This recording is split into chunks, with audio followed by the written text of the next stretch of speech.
Hello दोस्तों, कैसे हो आप सभी। स्वागत है आपका अपने यूट्यूब चैनल पर। जैसा कि आपको पता होगा कि जो नवीन सर की नायक सीरीज चल रही है जिसमें वो अभी पॉलिटी करवा रहे हैं, तो हम उसका रिवीजन कर रहे हैं। और जो उनका ये हैंड रिटन नोट्स हैं उनकी क्लास के, वो आपको हमारे टेलीग्राम चैनल पर मिल जाएंगे।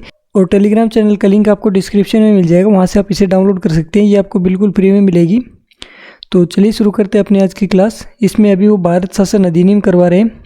इसमें बताया था कि जो चार्टर का मतलब होता है वो राजा या रानी द्वारा लिखे हुए आदेश। और जो अंतिम चार्टर आया था वो 1853 में आया था, जो कि हमने आपको अंतिम वीडियो में बताया था। उसके बाद जो 1857 की क्रांति के बाद चार्टर एक्ट को बंद कर दिया था और उसकी जगह जो लागू किया था वो भारतीय सरकार अधिनियम, भारतीय शासन अधिनियम और भारतीय परिषद अधिनियम, ये लागू किया था। ये सब एक ही है।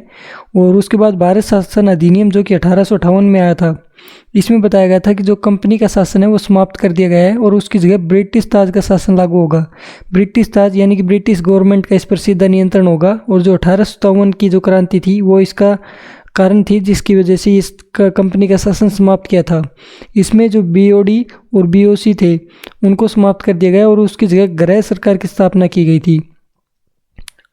और ये जो गृह सरकार थी उसमें भारत सचिव का एक पद बनाया गया था, जिसे कि राज्य सचिव भी कहा जाता है। और ये जो भारत सचिव का पद था ये ब्रिटेन के कैबिनेट मंत्री को दिया जाता था। और ये ब्रिटेन में होता था जो ये कैबिनेट मंत्री होता था। और जो ब्रिटिश संसद में इसका एक डिपार्टमेंट बनाया गया, और जो कि भारत के जो प्रशासन था उसे देखने के लिए बनाया था। इसका एक कार्यालय भी बनाया गया। इसमें जो पहला सचिव बना था वो एडवर्ड स्टैनली बना था और जो दूसरा सचिव बना था वो चार्ल्स वुड बना था। इसमें 15 सदस्य की एक परिषद बनाई गई।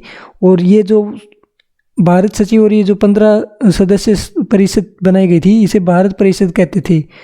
उसके बाद जो इनका वेतन दिया जाता था वो भारतीय राजस्व से दिया जाता था। और जो 1919 का एक्ट था उससे ब्रिटिश राजस्व इसे देना शुरू कर दिया था। 1935 में जो भारत परिषद है उसको समाप्त कर दिया गया और 1947 में जो भारत सचिव का पद था उसे भी समाप्त कर दिया गया। उसके बाद इसमें बताया गया कि जो भारत का गवर्नर जनरल है वो वाइसराय कहलाएगा। और जो पहला वाइसराय था वो कैनिंग था। और जो 1848 से 56 के समय डलहौजी भारत का गवर्नर जनरल था। और उसके बाद 1856 से 62 तक कैनिंग गवर्नर जनरल था, जिसके समय में वाइसराय का पद बनाया गया। तो उसी हिसाब से पहला वाइसराय जो था वो कैनिंग था और जो अंतिम गवर्नर जनरल था वो भी कैनिंग था। 1 नवंबर 1858 को कैनिंग ने महारानी विक्टोरिया की घोषणा पढ़ी थी और ये मिंटो पार्क जो कि प्रयागराज में यमुना नदी के किनारे पढ़ी गई थी। इस घोषणा को भारतीय जनता का मैग्ना कार्टा भी कहा जाता है। इसमें जो घोषणाएं थी वो तो कि आर्थिक समानताएं दी जाएंगी, राजनीतिक स्वतंत्रता दी जाएगी और जो सांस्कृतिक समानता है वो भी भारत के लोगों को दी जाएगी। उसके बाद भारत परिषद अधिनियम 1861 आता है, जिसमें बताया जाता है कि जो भारतीयों का शासन में सहयोग बढ़ाया जाएगा, जिसमें जो वाइसराय था उसके साथ 5 सदस्य होंगे और जिसे कार्यकारिणी कहा जाएगा। ये जो 5 सदस्य होंगे और ये सब सरकारी सदस्य होंगे, इनके साथ जो वाइसराय है वो 6 से 12 अतिरिक्त सदस्य इसमें बढ़ा सकते हैं। और ये जो अतिरिक्त सदस्य होंगे ये गैर सरकारी सदस्य होंगे और इनका जो कार्यकाल होगा वो 2 वर्ष का होगा।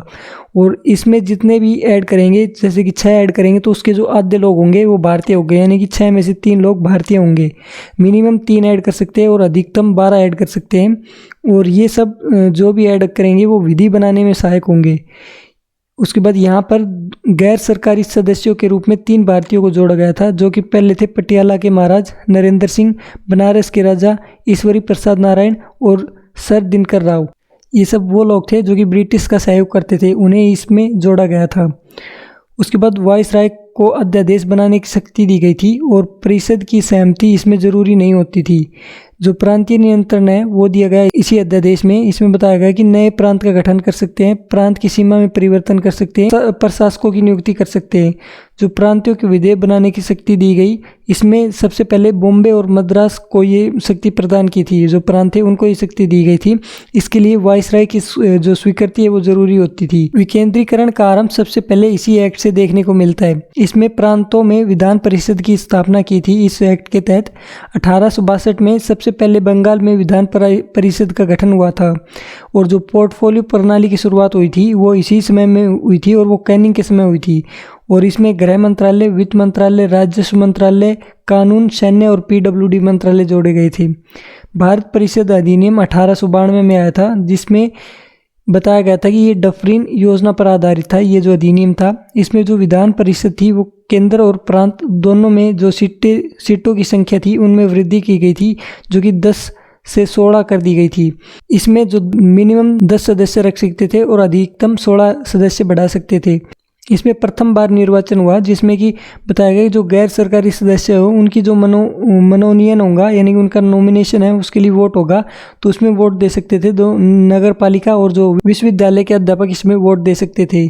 बजट पर बहस और प्रश्न पूछने की शक्ति दी गई। इसमें 6 दिन पूर्व लिखित सूचना देनी होगी। यदि कोई प्रश्न पूछना होता था तो उसके लिए 6 दिन पूर्व लिखित सूचना देनी होगी, और जो भी प्रश्न होगा उसके लिए जवाब के लिए बाध्य नहीं किया गया इसमें, और अनुपूरक प्रश्न कोई भी नहीं पूछ सकता था इसमें। उसके बाद भारत परिषद अधिनियम 1909 आया, जिसमें मार्ले मिंटो सुधार आया था। जो मिंटो था वो वायसराय था और मार्ले था ये भारत सचिव था। इसमें हिंदू और मुस्लिम के बीच में एक खाई पैदा करने की कोशिश की गई, और जो नरम दल और गरम दल था उसके बीच में भी गैप करने की कोशिश की गई। ये इस अधिनियम के उद्देश्य थे। परिषद में सदस्यों की संख्या 60 कर दी गई और प्रत्यक्ष निर्वाचन आरंभ हुआ इसमें, लेकिन इसमें जो मताधिकार था वो सीमित कर दिया गया। इसमें जो कर और जिसके पास संपत्ति के आधार थे वही इसमें मत डाल सकते थे, और जो पूर्व प्रश्न पूछने का अधिकार है वो भी इसमें दिया गया।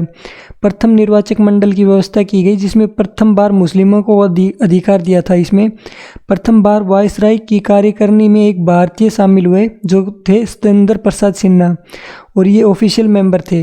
भारत सचिव की परिषद में 2 भारतीय शामिल हुए, जो कि केसी गुप्ता और सैयद हुसैन बिलग्रामी, ये इसमें शामिल हुए थे। तो आज की वीडियो में इतना ही करवाया था। जो आज का लेक्चर था वो मैंने आपको रिवाइज करवा दिया है, और ये लेक्चर कैसा लगा हमें कमेंट बॉक्स में ज़रूर बताइए, और जो भी सजेशन देने हैं आपको वो कमेंट बॉक्स में ज़रूर बताइए। तो इस वीडियो में इतना ही। अगर आपको ये PDF चाहिए तो PDF आपको हमारे टेलीग्राम चैनल पर मिल जाएगी, वहाँ से आप डाउनलोड कर सकते हैं, और टेलीग्राम चैनल का लिंक आपको डिस्क्रिप्शन में मिल जाएगा। तो इस वीडियो में इतना ही। मिलते हैं आपसे अगली वीडियो में, तब तक के लिए धन्यवाद।